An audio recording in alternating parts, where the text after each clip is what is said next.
Boa tarde, Lênio, tudo bem? Boa tarde. Eu sou o cara que cobra os juros. O que quer dizer isso, Lênio? Por que você está falando isso? Jurista. Nós somos muito burros. Cobra juros. É isso aí. Ô Lênio, deixa a gente passar o teaser da parte 3 do filme Felipe, sobre... Eu quero dizer que o Felipe foi brilhante. Arrasou. Botou tudo certinho. Poxa, muito bom mesmo. Vindo de jurista, eu quero dizer que eu fico lisonjeado com juros e tudo, viu, Lênio? E correção monetária. Correção monetária. Muito lisonjeado com correção monetária. Esse é os juros do Roberto Campos Neto, isso aí. Isso. Os altos. Vamos passar o teaser, que a gente tem que passar pelo menos 2 vezes. O Rovai pediu, vamos passar. É o terceiro episódio do documentário sobre o 8 de janeiro, feito pela Fórum. Passa aí, daqui a pouco a gente volta para conversar. Bota aí, por favor, Gui. O que fazer nesse momento para tirar o Lula do poder? Rezar! Chegar lá e descarregar uma pistola na cabeça dele. Eu acho que as coisas têm que ser feitas antes das eleições. E vai chegar um ponto que nós não vamos poder mais falar. Nós vamos ter que agir. Alguém tem dúvida que vai acontecer no dia 2 de outubro? Qual o restaurante que vai estar às 10 da noite na televisão? Alguém tem dúvida disso? A gente vai entrar com recurso no Supremo Tribunal Federal. Vai pra p*** que eu pariu! Às vezes o terraplanismo e o negacionismo faz parecer que no dia 8 de janeiro tivemos um domingo do parque. Claro que você não fala isso para o presidente da República, mas eu tinha clareza que era uma tentativa de golpe, porque era orquestrado. Eu quero que cada um pense no que pode fazer previamente, que todos vão se...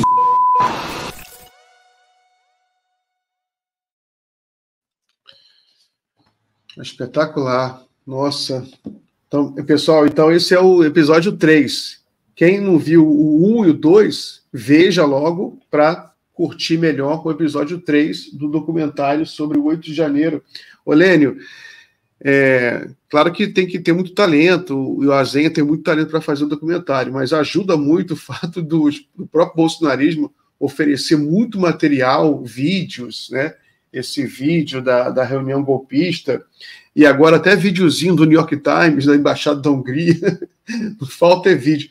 Aliás, queria saber o que você acha dessa história aí, dessa suposta possível tentativa de fuga do Bolsonaro para a Embaixada da Hungria, e se você acha que isso aí é motivo para prisão preventiva. Olha, cara, e tem que compreender bem esse problema e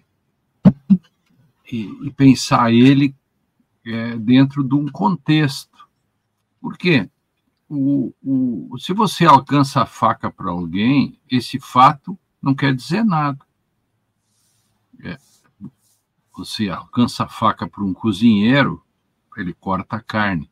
Se você alcança a faca para um sujeito que está brigando, ele mata o outro. Uma coisa é você auxiliar de cozinha. Outra coisa é você coautor de assassinato. Essa é a diferença do contexto. Uma coisa, primeiro, embaixada não é hotel. Ninguém leva travesseiro para a embaixada. Eu não conheço embaixadas no mundo todo que recebam pessoas, a não ser fugitivos e pessoas que pedem asilo, enfim. Há muitos exemplos pelo mundo afora. Então, o caso dele, ele não é proibido ir você pode ir, eu posso ir em qualquer embaixada.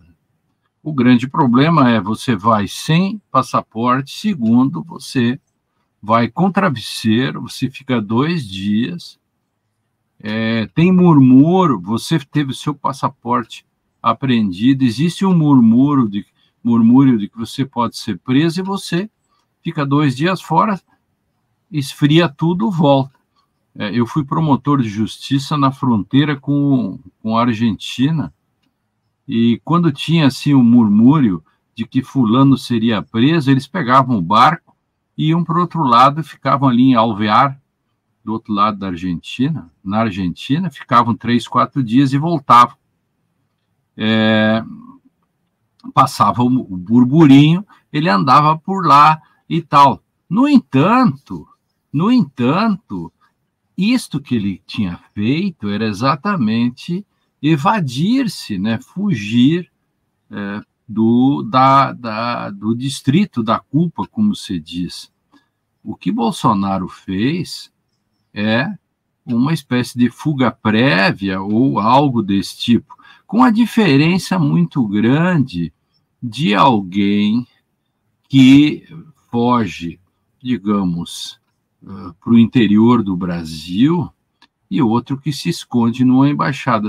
Vamos supor que às 17 horas Bolsonaro entra na embaixada da Hungria e às 18 horas seja decretada a sua prisão. Bolsonaro estaria seguro, porque, embora a embaixada não seja território estrangeiro, ir para a embaixada é como se estivesse fugindo, como se estivesse no exterior. Por quê? Porque ninguém pode entrar na embaixada da Hungria ou de qualquer outro lugar para buscar qualquer fugitivo, qualquer pessoa. Portanto, não é desarrazoado dizer que este ato de Bolsonaro é algo que é semelhante ao que aconteceu com a prisão do deputado Daniel, que também disse que buscaria asilo, e isso foi utilizado como motivo para sua prisão. Isto é, não é nenhum absurdo, não é desarrazoado dizer que há elementos nesse sentido que mostram que essa tentativa de fuga, que esse ânimos aí de fugir, é um dos requisitos preenchidos pelo artigo 312 do Código de Processo Penal, que enseja prisão preventiva. Não seria nenhum erro judiciário se o Supremo assim o fizesse. Provavelmente não o fará, mas você perguntou e eu respondo. Muito bem. Lélio, outro assunto que eu queria ouvir a sua opinião é sobre a solução, né, o relatório final da Polícia Federal, que resultou na prisão do Domingos Brazão, seu irmão Chiquinho Brazão, deputado federal, e do Rivaldo Barbosa, que era chefe da Polícia Civil do Rio de Janeiro, né? O Domingos Brazão já era um suspeito, né?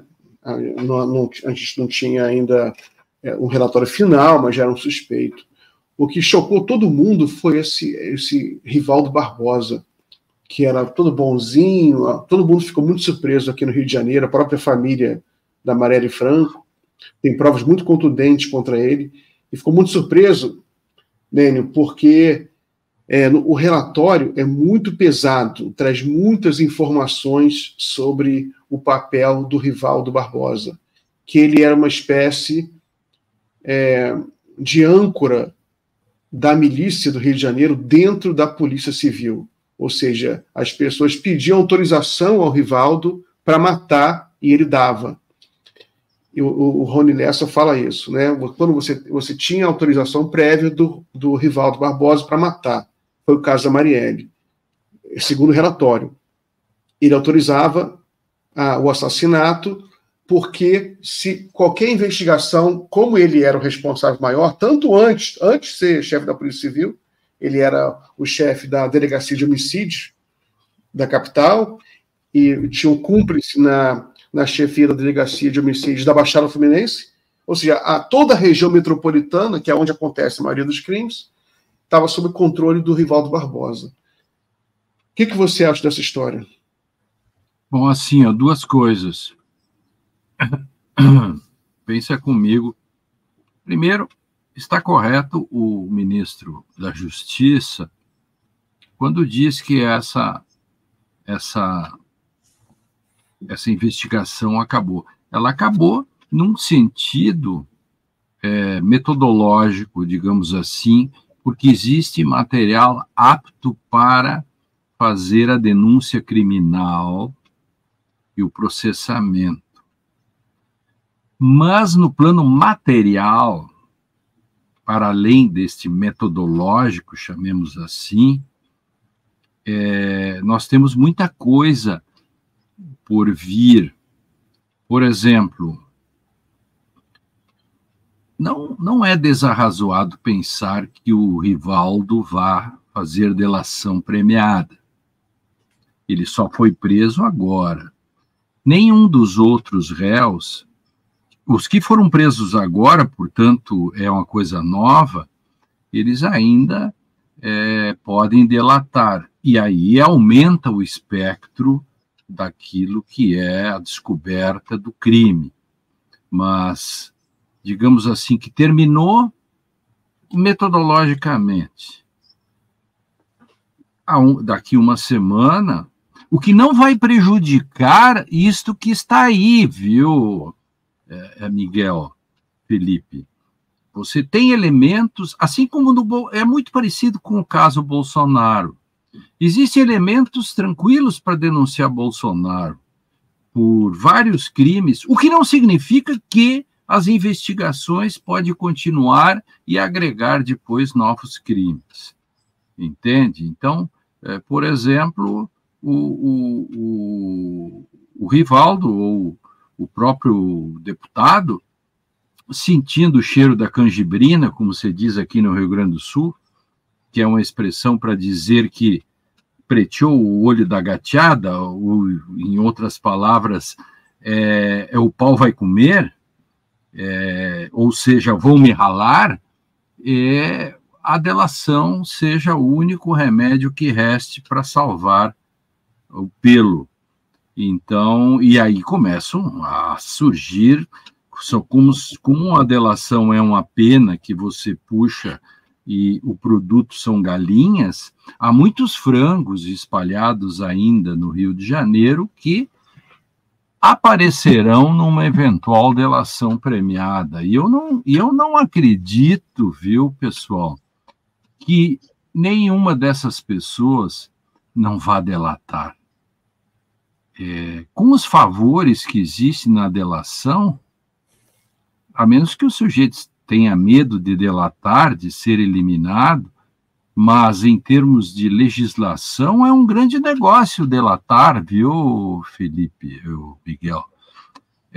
O sujeito que é pego num negócio desses e não delatar é um trouxa, porque é um grande negócio fazer delação, desde que ele tenha grandes coisas para entregar, porque a delação é um meio de prova.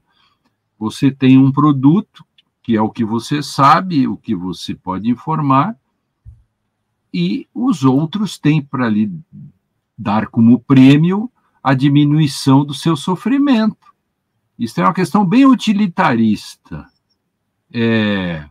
Quanto mais eu entrego, mais eu negocio, e aí eu vou sofrer menos, e, portanto, no equilíbrio entre sofrimento e felicidade, a dor diminui. Isso é questão lá dos utilitaristas, né? De dar menos dor possível e, portanto, aumentar o grau de felicidade. Esse é o caso típico de que o delator só não delata por uma razão. E se ele delatar, ele será eliminado como queima de arquivo ou vingança. Agora, se ele tiver seguranças do que ele pode fazer, por que ele não delataria?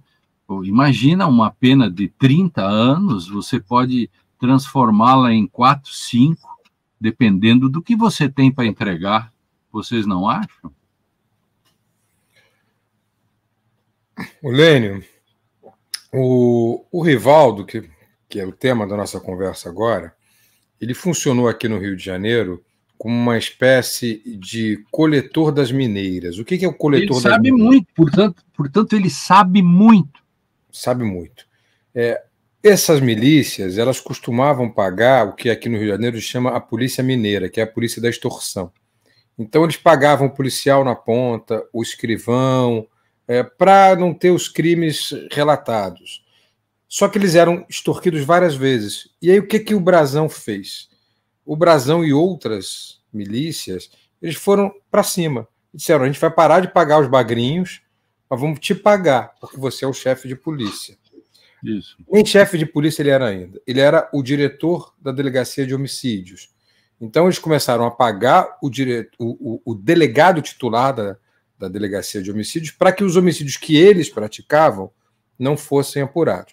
Depois, ele subiu para diretor da divisão de homicídios, que é diferente do delegado titular, que só pegava a capital. O diretor pega o estado todo. E depois virou chefe de polícia civil pelas mãos do general Walter Braga Neto, que era o então interventor na segurança pública do Rio de Janeiro. E aí é que vai a minha pergunta para você. A delação, ela não pode vir para baixo, né? Ela só vai para cima.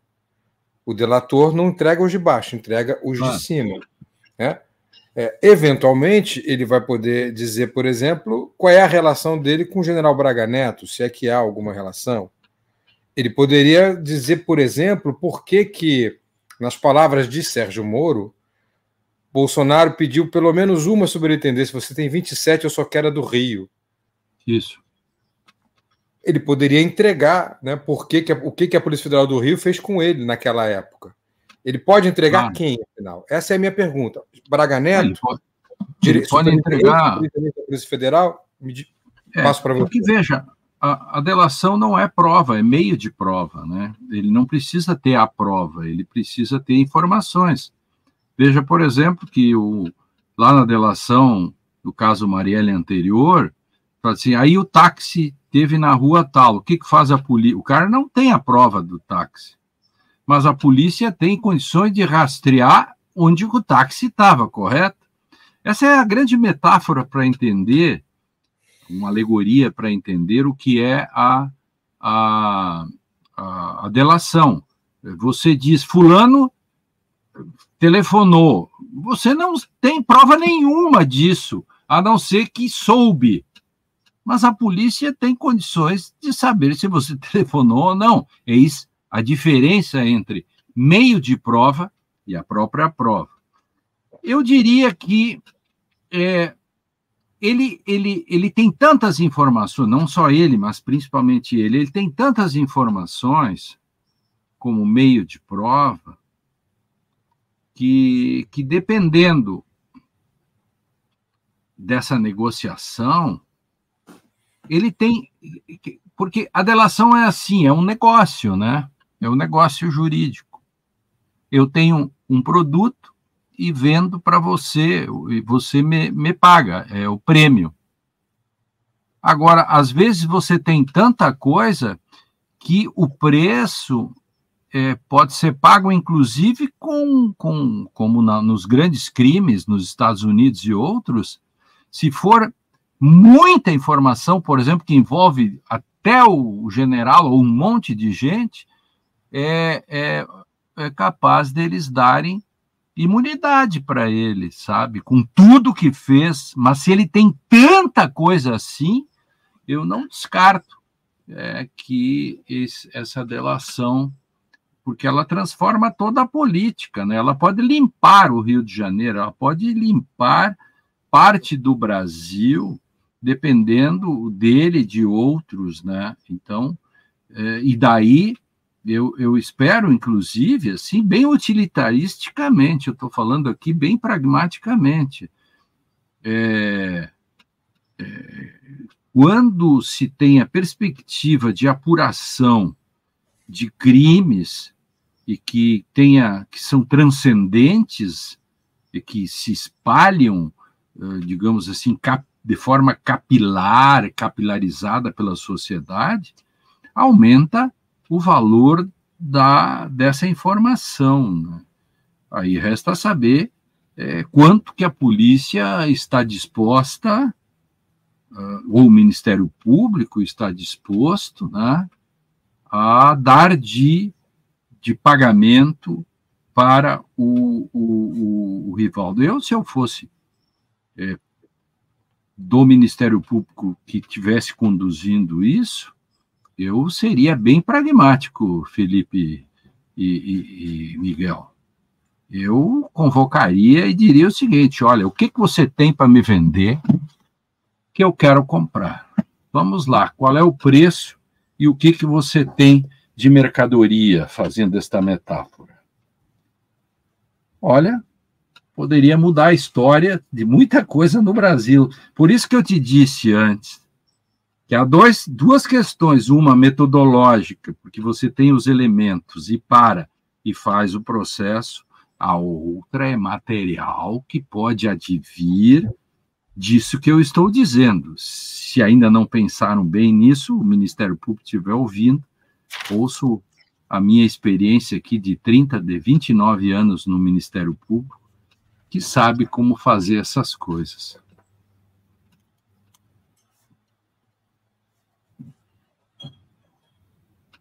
Lênio, deixa eu trazer uma notícia aqui, inclusive é o motivo para eu ter dado esse thumb, né, o título.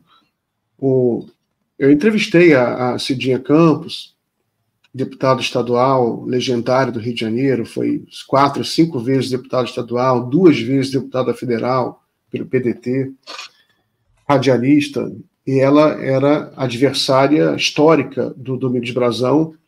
Ela deu algumas entrevistas emocionadas, teve vídeos dela que também foram retomados.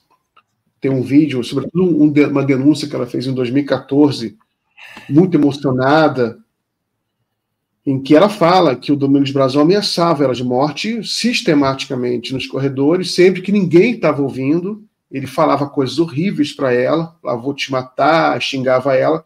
Ela disse que na hora, ela não gostava, obviamente, mas ela não achava que era um fato, né, que realmente estava ameaçando ela de morte. Mas aquilo incomodava muito ela, porque não é agradável, evidentemente, alguém ficar te ameaçando de morte toda hora, né? Mas aí tem uma parte do relatório da Polícia Federal, eu vou ver se eu trago aqui o print, que mostra que Domingos Brazão, saiu ontem no Extra, né? Domingos Brazão ameaçou o conselheiro do TSE, diz delação. Começo por neto, depois filho, e por último ele morre. O conselheiro do TSE, José Maurício Nolasco, que tinha sido preso também, então supostamente teria informações também, poderia delatar o Domingos Brazão. Isso tem a ver com o perfil que a Cidinha Campos também descreve, que era uma pessoa muito agressiva, muito violenta, quando não estava no microfone. Tá? No microfone ele era um gentleman, ele era outra pessoa no microfone, mas fora do microfone ele era muito grosseiro. Essa coisa do perfil é importante também quando você vai analisar um processo, analisar um réu, não é, Lênio?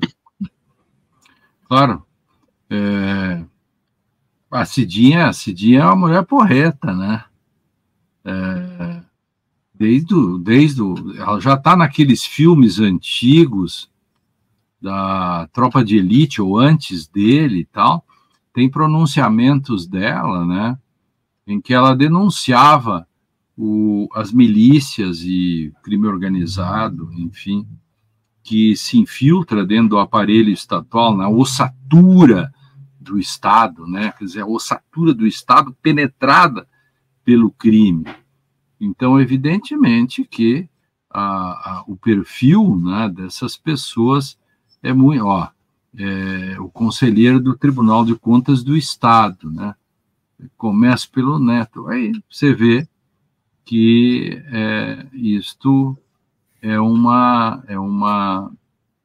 detalhe para saber com quem se está lidando, né? E eu acho também que, nas circunstâncias, o próprio Domingos Brazão poderia delatar, né?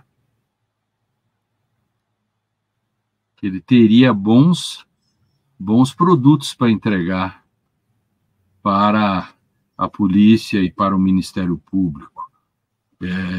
Agora imagina uma delação que envolve o Domingos e o Rivaldo.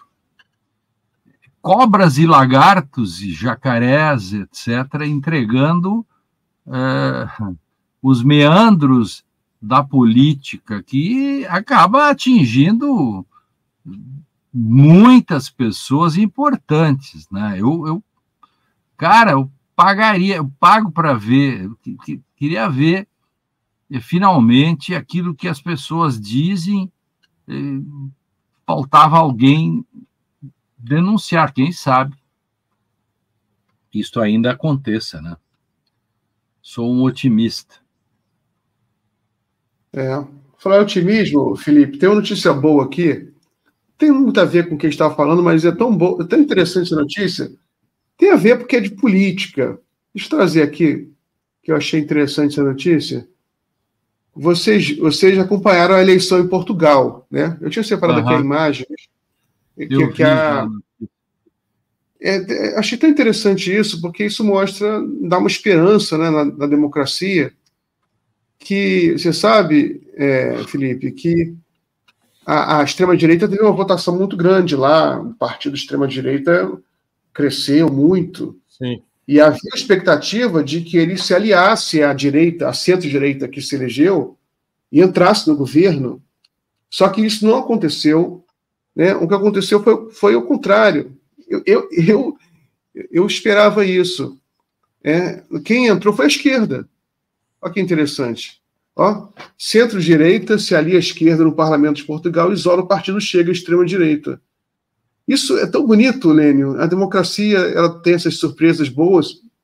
A gente viu isso também na Espanha, né? A extrema-direita também ela teve votação surpreendente, mas não chegou ao poder, houve um arranjo. Então, talvez essa onda reacionária esteja sendo contida, de certa forma, pelo menos em alguns lugares, pelo menos por enquanto, pela democracia. Aqui no Brasil foi isso, né? O que você acha? O Parlamento Português, só para dar uma informação, o Parlamento Português tem 230 cadeiras. Os socialistas elegeram 77 deputados. 79. E o PSD, 78, 79 também. Quase a mesma coisa. O Chega, do André Ventura, que é o Bolsonaro deles, elegeu 48, quadriplicou a bancada. Foi de 12 para 48. Então, em tese, né, Lênio? 50. A centro-direita se aliaria à extrema-direita. Mas é o que o Miguel falou, ainda bem que há uma centro-direita responsável e uma esquerda responsável que conseguem fazer isso aí. Na Espanha foi um pouquinho diferente, porque na Espanha o Vox, se ele se aliasse ao PP, ele não conseguiria... A diferença aí... O governo. A diferença é que lá na Espanha tem os partidos nacionalistas que acabaram se aliando ao Pedro Sánchez, do Partido Socialista, e eles se elegeram. Mas, Lênio, é uma aula de democracia, né? É isso que a gente espera. Claro, a questão de Portugal, eu passei agora vários dias lá, e uma das questões que são importantes é assim, o Chega fez 50, o PSD fez 80, um a mais, ou dois a mais, um a mais ou dois, que o socialista. Então, como se faria um governo? É bem improvisada isso, é frágil. Por quê? Porque não se fez aliança para chegar ao governo. O governo do Montenegro, que é do PSD e mais os liberais, ele vai ter que governar negociando, por exemplo, vai ter que aprovar o orçamento e algumas matérias, porque ele decidiu o caminho melhor, menos impopular, que ele tinha um modo, e se ele se alia ao Chega, ele tem maioria e governa facilmente, mas só que tem que carregar o Chega junto, que tem 50 deputados. Se ele governa sozinho, ele está sujeito a ter um voto de desconfiança. E aí seria novas eleições, embora isso poderia acontecer só em novembro próximo. Então, o busilis disso tudo é que o governo do Montenegro é um governo que precisa dos socialistas para passar as matérias importantes e em nenhum momento ele pode brigar com os socialistas. Porque se ele brigar com os socialistas, ele vai ter que se atirar nos braços do Chega, e se ele chega nos braços do Chega, ele é refém da extrema-direita. Veja a dificuldade, mas o que a democracia faz. Então, o que acontece? No parlamento, eles fizeram a soma, deu 180 votos, somando o Partido Socialista, o parte de outra esquerda, e mais o PSD, que deu 180, somando com os 50 do Chega, dá os 230. O Chega votou em bloco nele mesmo, 50, menos os outros todos votaram na coligação da direita com os socialistas, inclusive os comunistas, que só fizeram pouquíssimos deputados, foram derrotados nessa eleição, fizeram meia dúzia de deputados,